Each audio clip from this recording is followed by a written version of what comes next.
Bueno, pues buenas tardes, bienvenidos al Colegio Notarial Andalucía. La Academia Sevillana de Notariado ha preparado todo el curso de este año, una serie de conferencias, y hoy nos acompaña nuestro amigo, catedrático de la Universidad de Sevilla, nacido en Ceuta, lo que me ha dicho que lo tengo que decir. Es importante. Guillermo Cerdeira Bravo de Mansilla.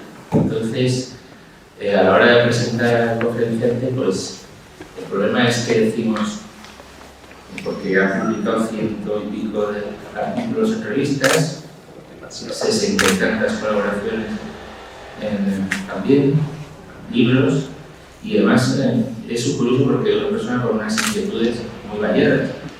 De hecho, cuando hablé con él para que viniese a dar la conferencia, me dio a elegir entre 3 temas que no tienen nada que ver uno con otro, ¿no? El tema de la discapacidad, la nueva ley de discapacitados, el tema de los apartamentos turísticos y el tema que va a desarrollar hoy, que es la nueva ley de régimen jurídico de los animales. Entonces, esta fue la que me pareció más interesante porque me resultó un poco sorprendente. Sorprendente en el sentido de que es muy reciente. Y sin embargo, es que ya tenía un libro publicado, que era por la segunda edición, sobre el tema, crisis familiares y animales domésticos. Y va a salir ahora uno nuevo, en que él coordina una obra colectiva. En eso de la coordinación tiene mucha experiencia porque también ha coordinado, por ejemplo, que yo recuerde, el libro este de las servidumbres, tratado de servidumbres. Bueno, es el más completo en esa materia. Entonces, es muy interesante lo que nos tiene que decir hoy, porque hay un cambio de consideración de los animales que creo que ya era hora de que se produjera, porque son seres sintientes. Eso me gusta. No son. Él ha dicho en una ocasión que hay que aumentar la humanidad en el trato con los animales, pero no humanizarlos. Aumentar nuestra humanidad con los animales sin humanizarlos, sin convertirlos en lo que no son, en titulares de derechos, por ejemplo.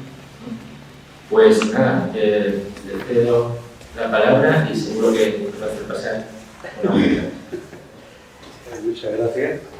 Como de buen nacido de ser agradecido, quiero comenzar mostrando mi gratitud institucional a la Academia Sevillana de Notariado por invitarme a impartir esta charla, esta lección, esta conferencia.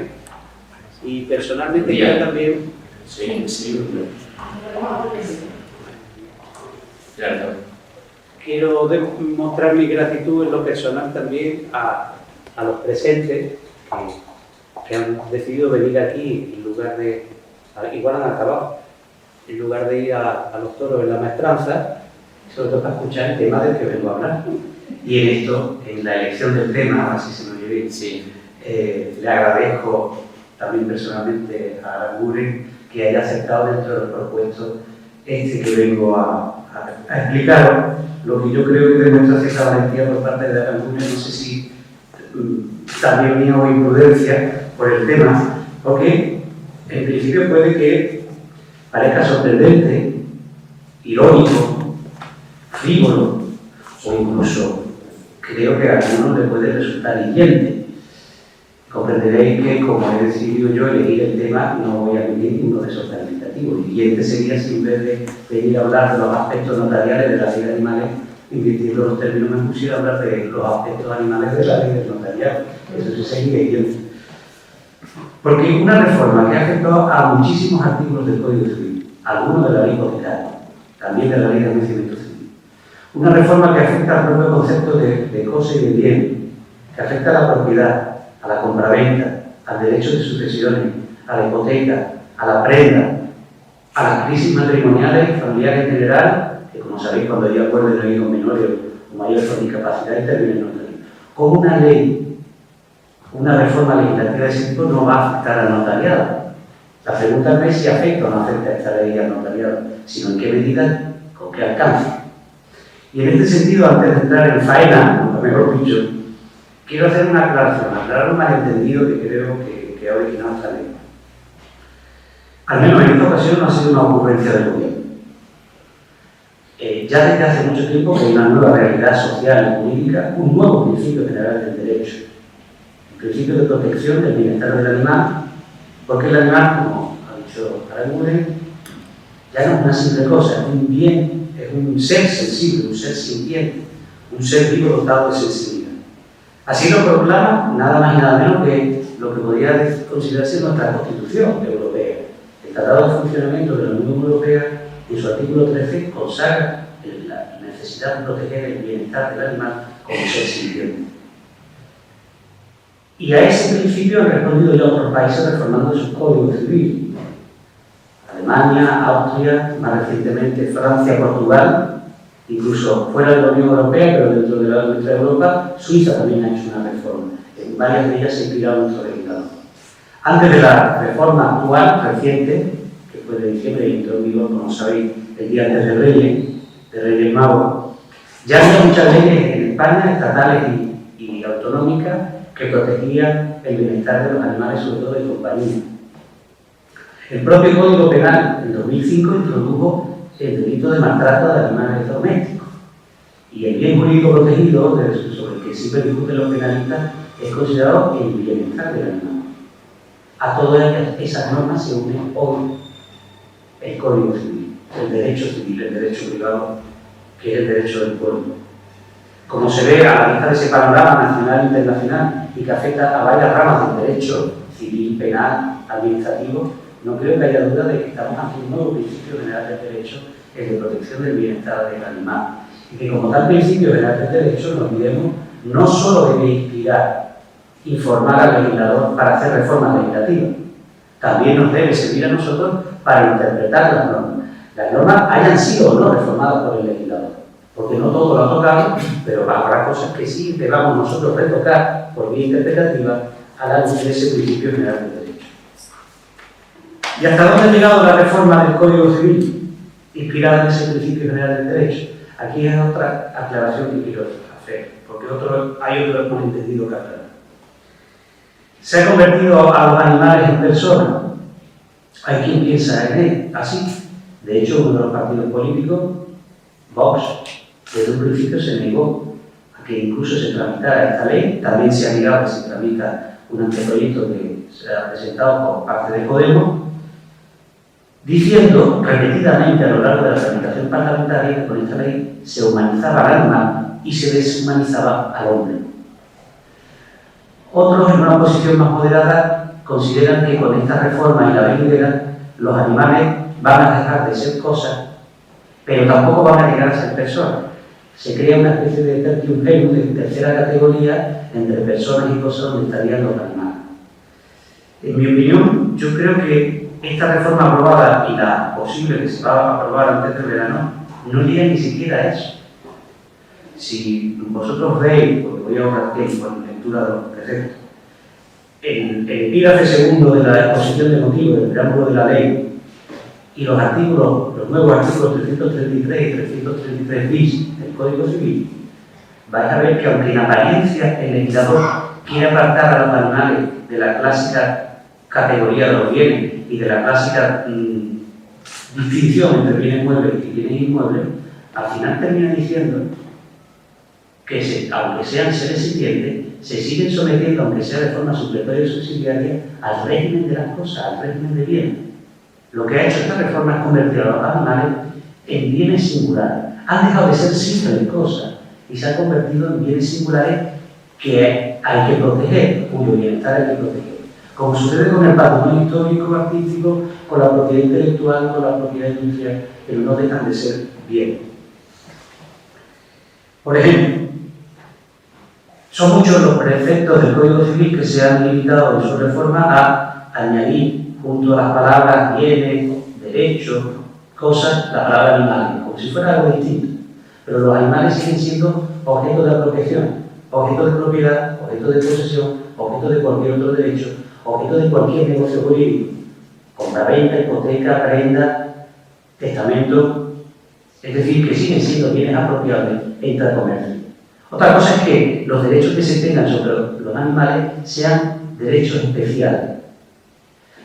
La ley dice, y el anteproyecto también de Podemos, habla de derechos del animal, sobre todo la de Podemos, pero en realidad está hablando de derechos que sus dueños no solo pueden ejercer sobre el animal, sino derechos que deben ejercer sobre el animal protegiendo su bienestar. Es una especie de poder deber, una especie de potestad. No me atrevería a decir que es similar a la patria potestad, pero se ha convertido en una propiedad singular la que se tiene sobre los animales, en la que queda vetado en esta reforma el ius autendi, la posibilidad de abusar, de renunciar a la propiedad mediante el abandono, el maltrato, la muerte innecesaria del propio. Pero no han dejado de ser bien. De hecho, siguen siendo bien muertos. Ha habido una reforma en el Código Civil del artículo 346, un mero maquillaje, pero esa no es la norma clara. El artículo 346, os recuerdo, es aquel que dice que cuando la ley o un negocio jurídico emplee a seca la palabra mueble, hay que incluir los bienes muebles de extraordinario valor o que sirvan para el sustento de la persona, y que sí se pueden incluir los bienes del ajuar doméstico, entre los cuales, ya decía García Goyena, comentando a su presidente, no se pueden incluir los animales en el ajuar doméstico. La norma clave que define los bienes muebles es el 335 del Código Civil. Ese que los define por exclusión, lo que no son bienes inmuebles, y añade que son aquellos que se pueden mover de un lugar a otro. Siguen encajando en esa categoría los animales como bienes muebles, como bienes semovientes, decían las partidas. Es más, los animales que sirvan a un fin agrícola, ganadero, industrial, económico de una finca, siguen siendo bienes inmuebles por destinación. Si recordáis de la categoría de las distintas clases de bienes inmuebles a que se refiere el artículo 334, el número 6 hablaba de los viveros de animales, palomares, colmenas, estanques de peces, criaderos ganados, como bienes inmuebles. La reforma que ha hecho recientemente el legislador, inspirándose aquí en el Código Civil francés, la reforma francesa, ha sido derogar ese número 6. Pero se ha añadido un apartado segundo en el que se dice que estos viveros de animales, palomares, etcétera, se someten al régimen de inmuebles por destinación. Es decir, que en realidad lo que en principio sacas por la puerta lo vuelven a meter por la ventana. Precisamente porque los animales siguen siendo bienes muebles e inmuebles por destinación, aunque singulares, eso explica que hay algunas normas que hayan venido a proteger especialmente a determinados tipos de animales, no a todos en general, especialmente a los animales de compañía. Por ejemplo, el nuevo número primero de la ley, del artículo 605 de la Ley de Enjuiciamiento Civil declara inembargables los animales de compañía. Los demás sí se pueden seguir embargando, si su dueño no paga sus deudas. El nuevo número primero del artículo 111 de la Ley Hipotecaria excluye del pacto de extensión de la hipoteca inmobiliaria los animales de compañía, pero reconociendo antes que los demás animales destinados a un fin económico, ganadero, industrial, de la finca hipotecada, también se puede pactar la extensión de la hipoteca sobre él. Al principio la propuesta de reforma se olvidó de la prenda, pero en iniciativa de Ciudadanos se reformó también el artículo 1864 del Código Civil, prohibiendo también que se pueda dar en prenda a los animales de compañía. Yo cuando lo vi me sorprendió porque ¿a quién se le va a ocurrir dar su animal de compañía en prenda en posesión a otra persona? Lo lógico hubiera sido reformar el artículo 52, número 3 de la Ley Hipotecaria, de la Ley de Hipoteca Mobiliaria y Prendas sin desplazamiento de la posesión, que expresamente se refiere a la posibilidad de ignorar sin desplazamiento posesorio a los animales. Creo, no obstante, que ese vacío, ese lapso, es corregible. Y aunque os pueda sorprender, antes de esta reforma, la doctrina discutía si los animales de compañía se podían ignorar sin desplazamiento posesorio. Yo creo que no, aunque no lo haya reformado el legislador, por vía interpretativa, a la vista de los nuevos artículos 111 de la Ley Hipotecaria y 1864 del Código Civil, que son normas posteriores, en cuanto que han sido reformadas, sirven para reinterpretar normas anteriores, como sería esa de la Ley de Hipoteca Mobiliaria. Y creo que hay que entender que se pueden seguir ignorando sin desplazamiento posesorio cualquier tipo de animal destinado a un fin económico, pero no los animales de compañía. Aclarado eso, y vista esa especial protección de los animales de compañía, el verdadero problema que plantea la ley es ¿y cuándo estamos ante un animal de compañía?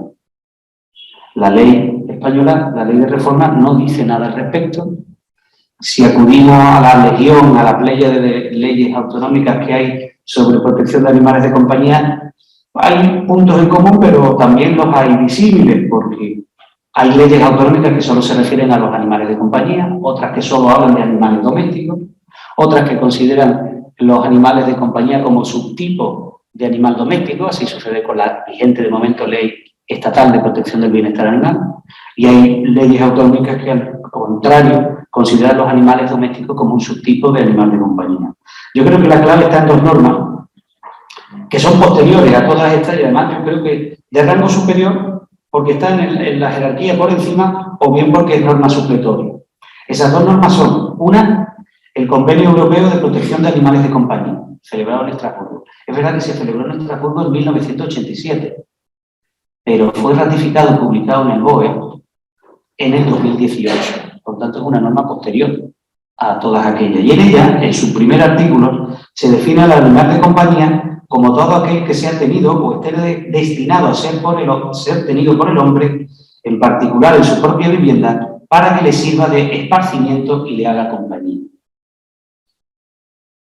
La otra norma clave es el artículo 465 del Código Civil, que también ha sido reformado, pero para darle un nuevo maquillaje. Y este se refiere a los animales domésticos, para seguir definiéndolo, como ya hacían los romanos, como aquel animal que tiene la costumbre de volver a casa de su poseedor. El animus revertende, la querencia de volver a casa, no en vano, etimológicamente la palabra animal doméstico viene de domus, que significa casa. A la vista de estos dos preceptos creo que no hay que confundir animal de compañía y animal doméstico. El de compañía lo es por voluntad de su dueño y en este sentido cualquier animal puede ser un animal de compañía, den rienda suelta a su imaginación. En cambio, el animal doméstico lo es por voluntad, entre comillas, del propio animal, que tiene esa querencia, ese ánimo revertendi, esa costumbre o ánimo de volver a la casa de su dueño. De este modo, puede haber animales de compañía que no sean domésticos por naturaleza, por domesticación, y puede haber animales domésticos que no sean de compañía. Pensar los perros de caza o en un establecimiento de cría y comercialización de perros, gatos, hurones y conejos, que suelen ser en Europa los animales domésticos más usuales. Ahora bien, resuelto de este modo, según creo, que es un animal de compañía, es aquí donde se plantea el verdadero problema. Que sea un animal de compañía o no lo sea, depende de la sola voluntad de su dueño. Es decir, un dato, un criterio subjetivo, relativo, y que se presta al fraude de ley. Pensaba en un ganadero, un granjero, que no paga sus deudas y cuando le van a embargar o le van a ejecutar la hipoteca, dice, no me embarguéis, no me ejecutéis esas vacas, esos cerdos, eso es de mi compañía. Claro, pues se presta al fraude. Pues hay el papel importante que puede jugar, desempeñar el notariado. No se olviden que toda hipoteca y toda prenda sin desplazamiento posesorio se constituye en escritura pública. Yo sé que también el registro importa, hay compañeros registradores aquí, pero comprenderéis que hoy estoy en esta casa y el guiño lo tengo que hacer al notario. También cabe incluso que la ejecución de la hipoteca o de la prenda sin desplazamiento posesorio sea extrajudicial, es decir, notarial. El notario, por tanto, tiene un papel fundamental para evitar ese fraude. ¿De qué forma? Pues siempre tomando por bandera el principio de especialidad y distinguiendo según lo que el dueño de los animales quiera ignorar sin desplazamiento posesorio o quiera extender la hipoteca inmobiliaria. Primera hipótesis, que quiera ignorar o hipotecar por extensión de la finca solo determinados animales, tal o cual vaca, tal o cual caballo, o cerdo o gallinas, lo que sea. Puede que esto produzca sonrisa en el público, pero nada nuevo hay bajo el sol. Estos son los clásicos invecta et illata del derecho romano. Este es el origen de la hipoteca.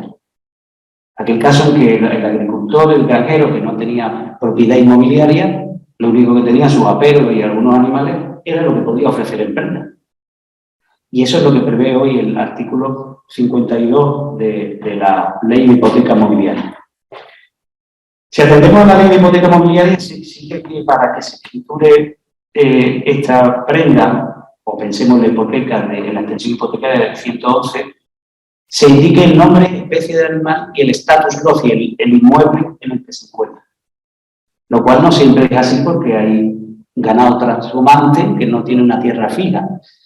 Yo creo que haciendo una interpretación evolutiva de esa norma, amparándome en otra, pero no voy a entrar en detalle, y siguiendo aquí a un registrador de la propiedad que escribió un magnífico trabajo hace poco en la revista Crítica, creo que cabe identificar hoy a cada animal por su sistema crotal, que es un sistema de identificación por número a través de un chip.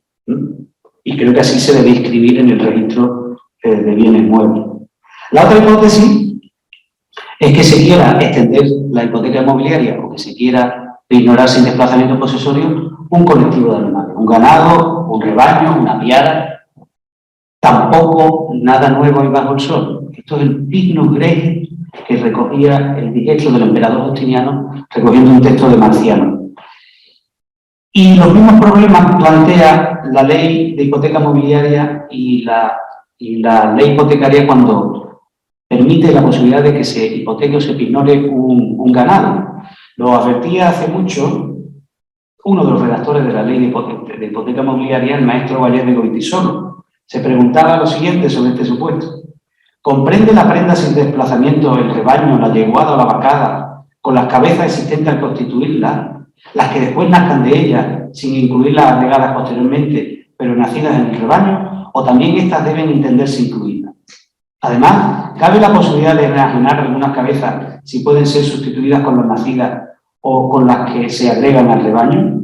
Y en caso de pérdida de parte del ganado, ¿existe la obligación de reponerlo? Ante todas estas preguntas y ante el silencio que guarda la ley de hipoteca mobiliaria y la ley hipotecaria en materia de extensión de hipotecas, proponía Valle que la escritura de constitución de la prenda dejara previstas todas estas cuestiones. El largo me lo fía, Sancho. Si hiciéramos caso, yo creo que la escritura podría ser excesivamente minuciosa.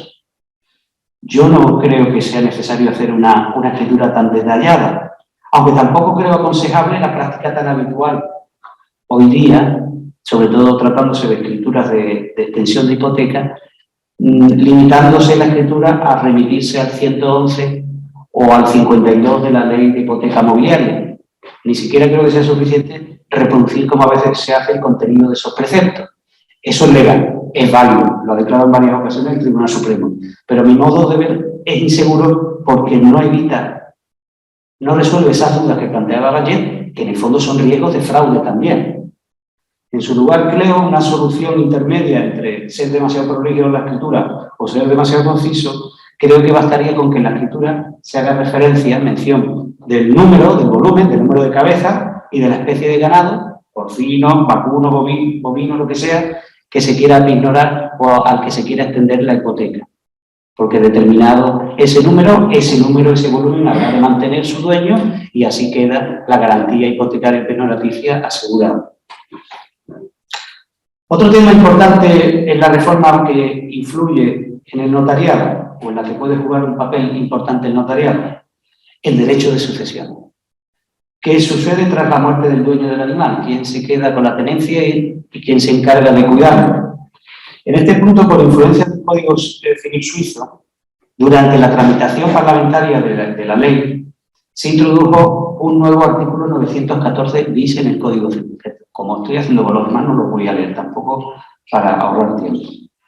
Al margen de errores que es como confundir causante con causalista, que si lo comete un alumno mío le pongo un rosco como un camión. El problema es que esa norma solo se refiere al caso en que el dueño del animal o haya muerto sin hacer testamento o aun habiéndolo hecho no contenga ninguna cláusula sobre el destino del animal. Y esa norma establece una regla especial, parece no considerar al animal como parte de la herencia y textualmente hace todo depender de que los herederos o los legatarios reclamen la tenencia del animal. O sea, todo depende de la voluntad de esos herederos, que no se ven obligados a quedarse con el animal. Se corre el riesgo, y así lo prevé la propia norma, que ningún sucesor quiera al animal y se lo tenga que quedar la administración pública. A fin de evitar ese peligro, que no es desde luego convertir al animal en res nullius no es desde luego lo mejor para su bienestar, la doctrina ya empieza a discutir sobre otras salidas interpretativas. Hay quien, por ejemplo, en Silvia Díaz Alabar, de la Complutense de Madrid, dice que podríamos considerarlo como objeto del derecho de predetracción del artículo 1321 del Código Civil. Claro, lo considera parte de la guardia doméstica. Aparte de que esa norma solo serviría para resolver el caso en que el dueño muerto estuviera casado, ya os dije antes que ya desde antiguo, dentro de las guardas domésticos jamás se han considerado incluidos los animales.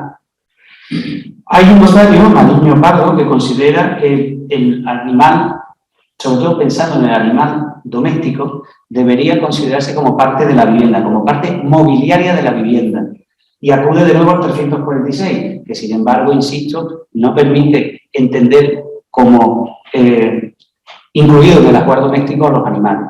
Yo creo que habría la posibilidad de entender incluido al animal como parte inmobiliaria de la vivienda, y quien se quede por herencia o por legado con la vivienda ha de quedarse con el animal, al amparo del nuevo apartado segundo del 334 del Código Civil, que declara esos animales como inmuebles por destinación. Es verdad que piensa en una destinación económica, industrial, pero también podemos hacer una interpretación conforme al nuevo principio de general de protección del bienestar animal y añadir, sumar una destinación afectiva, emocional, emotiva, que no solo lo sería por voluntad del dueño, sino también, tratándose de animales domésticos, por el ánimo revertente y por la propia querencia del animal, que también forma parte, por su propia querencia o intención, parte inmobiliaria de la vivienda. Pero no me quiero entretener en esto, porque antes que tener que recurrir a vías interpretativas de la norma, algunas más forzadas que otras, lo que reconozco, creo que a fin de evitar todos estos peligros y todos estos problemas, de nuevo juega un papel importante el notariado a través de el testamento. Por 50 brillos yo creo que se puede resolver el problema de antemano. Aquí la doctrina ha propuesto varias alternativas de disposición testamentaria. Yo en esto soy poco original, me voy a limitar a mostrar las que se han defendido.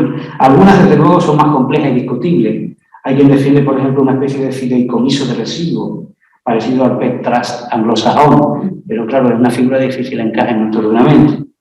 Hay quien propone nombrar una albacea en particular para el cuidado del animal. La institución de persona incierta del artículo 750 del Código Civil. En fin, yo creo que hay soluciones alternativas mucho más sencillas, más simples y más directas. Una, prever en el propio testamento que el animal es parte de la vivienda. Quien se la quede en concepto de herencia o legado, con ella se tiene que quedar con el animal. O bien, un legado de cosa específica. Dejar el legado al animal en cuestión, sea el legado simple, modal, con carga, todo eso depende de las circunstancias de cada caso, de la voluntad del testador y del mejor consejo que le dé el notario. Y con esto llego al tema estrella, al de la crisis familiar y de animales domésticos. Pero el tema estrella que un poco se desvanece tratándose del notariado. Porque aquí, claro, si un matrimonio o una pareja, de hecho, acude al notario, es porque ya van con un acuerdo sobre la tenencia y el cuidado del animal, además de acuerdos sobre el resto de cosas, porque no hay hijos menores, no hay hijos mayores con discapacidad. Pero aún así quiero decir alguna cosa, porque en este punto el artículo 90 del Código Civil ha sido reformado en varios párrafos, previendo la posibilidad de que el acuerdo de separación o de divorcio que afecte a los animales de compañía sean homologados por vía notarial. Y ha sido intencionado que quepa la homologación notarial, porque en el borrador inicial del proyecto de ley no se preveía tal cosa, solo se preveía la posibilidad de homologación judicial. Pero durante la tramitación parlamentaria de la ley, a instancia de Esquerra Republicana, se introdujo también, creo que aceptadamente, conforme al principio de igualdad, la posibilidad de homologación notarial. En principio, sobre el acuerdo que deba o no deba homologar el notario, creo que no debería poner el notariado ningún problema a las expresiones que se empleen. Es muy común en estos acuerdos de separación o divorcio que se hable de la custodia, de la guarda y custodia del animal, de la mascota. yo no veo inconveniente. En alguna ocasión la propia ley reformada habla del cuidado, de la convivencia, hasta a veces de la custodia, o no olvidemos el artículo 1905 del Código Civil, que hace responsable al poseedor del animal de los daños que cause este, siempre se ha fundamentado desde Roma en una especie de culpa en custodia, similar a la culpa en custodia que también hace responsable en virtud del 1903 a los padres, los tutores, por los daños causados por sus hijos o por sus pupilos. Yo creo que más allá de la terminología, hombre, hablar de patria potestad yo no lo admitiría. Lo que importa es que se fije con precisión en la titularidad y la tenencia del animal, que normalmente será por turno. Partamos de que hay un acuerdo. Y que se fije con claridad también el régimen de gastos, ordinarios y extraordinarios. Y en esto creo que es muy útil el recurso que sea supletorio al régimen de derecho de bien. Si había copropiedad, pues acudir a las normas sobre copropiedad, especialmente al 398 en materia de administración. Que la mascota, el animal doméstico de compañía, era de uno solo de los miembros de la pareja. Pues dependiendo de lo que quiera otorgar, el uso, la tenencia que quiera otorgar a su ex y de la responsabilidad que quiera atribuirle, que quiera el otro asumir, pues las opciones son muchas. El dueño del animal puede conceder un comodato, puede conceder un derecho de uso, si lo quiere hacer un derecho real más fuerte, o un derecho de usufructo, si además quiere atribuirle la posibilidad de quedarse con las crías. Aparte, podría pactarse que estos derechos sean personalísimos e indisponibles, que no se puedan vender o regalar. Si se trata del comodato, el comodato es esencialmente personalísimo. O que incluso se pacte una prohibición de disponer, o que en caso de venta por parte del dueño, el otro tenga un derecho de opción, o de retracto, de tanteo. Son muchas opciones que, dependiendo de las circunstancias, puede tener en cuenta el abogado que va a redactar el acuerdo o el notario que va también o a redactarlo o a homologarlo, a controlar su legalidad.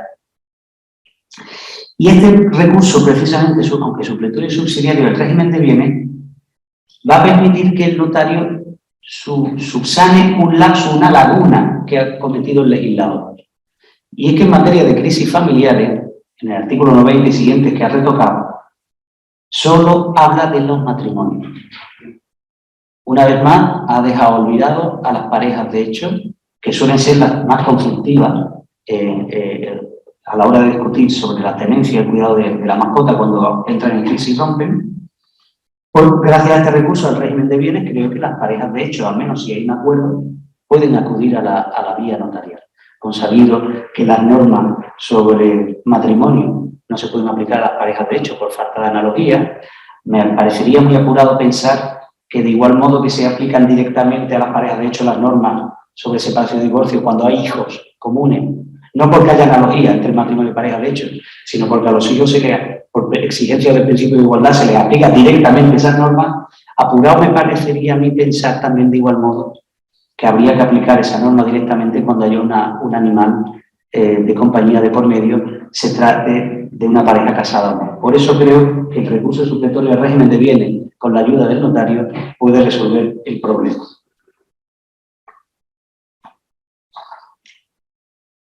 Y a la hora de fijar esa distribución de la tenencia, el cuidado, los gastos del animal, ¿qué habrá de tener en cuenta el notario? Si se le pide consejo, si le llega a un acuerdo, ¿qué debe controlar? Porque hasta ahí también, a ese punto, alcanza el control de legalidad y de equidad que se introdujo ya hace años con la ley de jurisdicción voluntaria cuando se permitió la separación y divorcio por mutuo acuerdo entre notarios, que por cierto, también dirigí un libro colectivo sobre el asunto que presentamos aquí.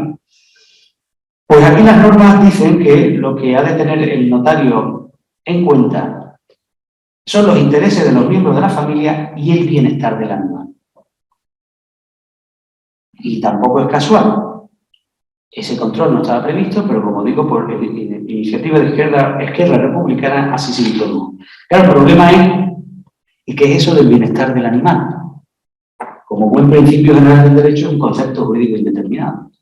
Es verdad que hay definiciones, incluso algunas provenientes de organismos internacionales, pero no hay una definición, ni en la Reforma española, ni en ninguna otra, ni a nivel internacional. Pero sí hay un dato que nos puede orientar, que nos lo da el propio Tratado de Funcionamiento de la Unión Europea. El artículo 13, que os dije antes, se refiere al bienestar del animal. Pero separado de esa norma, el artículo 36 habla en general de la vida y la salud de personas y animales. Por tanto, creo que no hay que confundir el bienestar del animal con su vida ni con su salud. El bienestar del animal creo que lleva implícito, va de suyo en el bienestar una vida saludable. Como cuando hablamos del bienestar social, va de suyo que los seres humanos ya estamos vivos y saludables. El bienestar social va más allá, es algo más. ¿Y qué es ese algo más? Yo creo que puede estar muy relacionado con la sensibilidad del animal, con la sensibilidad de cada animal en particular. Es muy parecido a lo que es el interés de cada ser humano. Pero no lleguemos a tanto de pensar que el bienestar es equiparable al interés. Hay un dato para rechazar tal idea. No pensemos a la hora de ver si el acuerdo es conforme al bienestar del animal, hagamos un paralelismo con el interés superior del menor. No, en absoluto. Durante la tramitación parlamentaria de la reforma, Esquerra Republicana así lo pretendió. En todos aquellos lugares donde se hablaba del bienestar del animal, cuando se regulaban las crisis matrimoniales, pretendió que en lugar de hablarse del bienestar del animal, se hablara del interés superior del animal. Y que los demás intereses de los miembros de la familia eran ancilares, empleaba esa expresión, accesorios, secundarios. Evidentemente, esa propuesta fue rechazada. No confundamos, por tanto, el bienestar con el interés. Ahora bien, ¿qué sucedería en el hipotético caso que cabría imaginar en que el acuerdo que se le presente para su homologación al notario no sea conforme al bienestar del animal? Es verdad que hay un acuerdo previo, pero no olvidemos que también hay un acuerdo previo sobre la tenencia de la casa, sobre la pensión compensatoria, sobre la guardia de custodia de hijos o alimentos de hijos si son mayores de edad, porque pueden ir al notario, y la ley exige que haya un control de legalidad y de equidad de todos esos aspectos, incluido el del bienestar del animal. Y puede que hubiera algún pacto en el que hubiéramos injustificadamente distribuidas de distinto modo los turnos de uso o de tenencia del animal, o distribuidos de forma injustificadamente desigual los gastos ordinarios y extraordinarios, o algo que no se acomodara a los regímenes del comodato, del uso. Puede haber algún caso en que no sea conforme a la legalidad o al bienestar del animal. ¿Qué hacer el notario en tal caso? Aquí, por los avatares propios de cualquier reforma legislativa, y yo no voy a ser de quienes critiquen los lapsus que se comete el legislador durante la tramitación parlamentaria. A ver quién no sería capaz de cometerlo cuando se meten tantas manos en la misma ley. Y la discordancia es la siguiente. Para el caso en que el acuerdo sea gravemente perjudicial para el bienestar del animal y la homologación se haya pedido por vía judicial ante el juez, prevé el artículo 90 que el juez homologará el resto del acuerdo, del convenio, e impondrá su solución en cuanto a la tenencia y cuidado del animal. Claro, si la vía elegida es la notarial, el notario, que no es juez, no puede imponer una solución alternativa. Pero sin distingo, la norma, que en este punto no ha sido retocada, dice que rechace por completo el convenio y lo remita a la vía judicial, aunque solo esté en desacuerdo con el punto que afecte a la tenencia y cuidado del animal doméstico.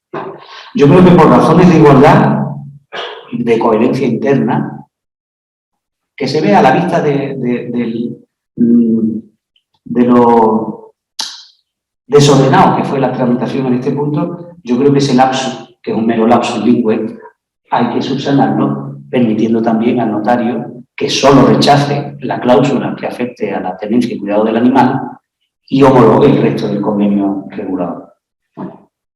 Todo sea, en fin, por el interés de la persona y por el bienestar del animal. Y con esto, creo que he sido demasiado rápido, concluyo. Muchas gracias por su atención.